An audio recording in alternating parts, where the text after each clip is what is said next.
One of the biggest challenges for entrepreneurs after we establish a company is how to scale the company. Running and growing a company actually requires a lot from us. And eventually we run out of time or skill.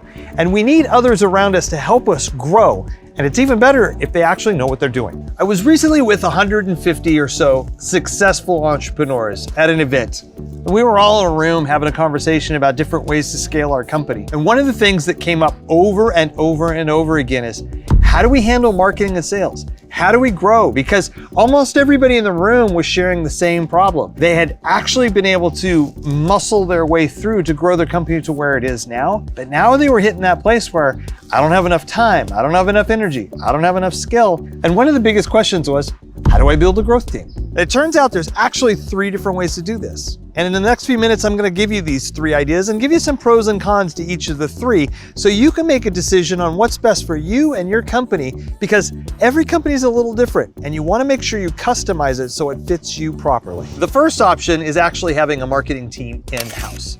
When you have a marketing team in-house, you have a lot of pluses and minuses that go along with that. Pluses are, you have a team right there.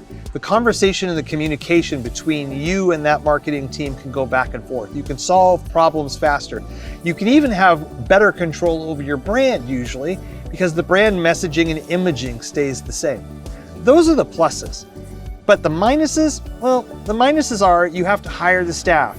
You have to look for people that actually have the depth and the breadth of skills for a full marketing and advertising campaign, whether it's digital or traditional or some hybrid therein.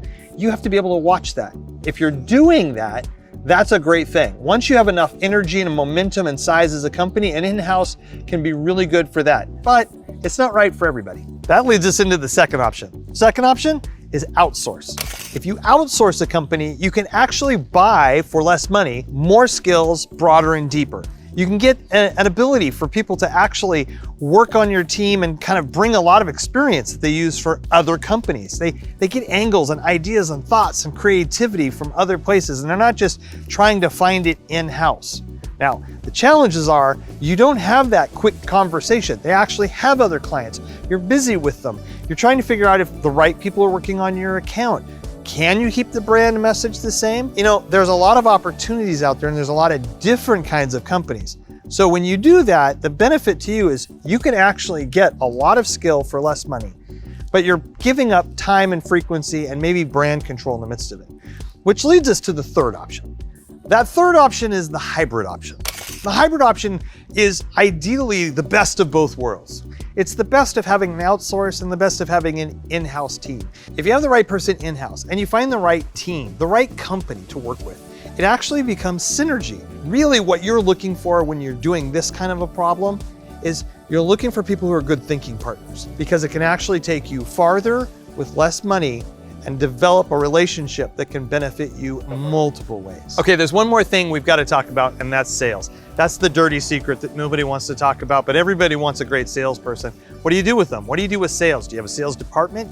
How does that work with marketing? I'm telling you right now, out of all the solutions I've seen over and over and over again, the best one seems to be you need to integrate your sales into your marketing. Your marketing and sales need to talk together. And when you do that, there's a lot of synergy that'll happen with that, I promise you.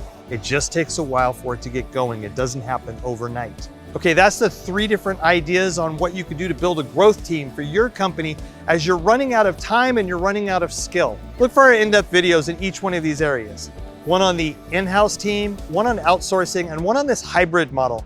And we're gonna go into more depth so you can make actually a more informed decision. Go in with your eyes wide open and you'll be able to navigate all of the challenges and problems way easier. I hope that's helpful. And if you like this video, well, you might like one of these other videos too.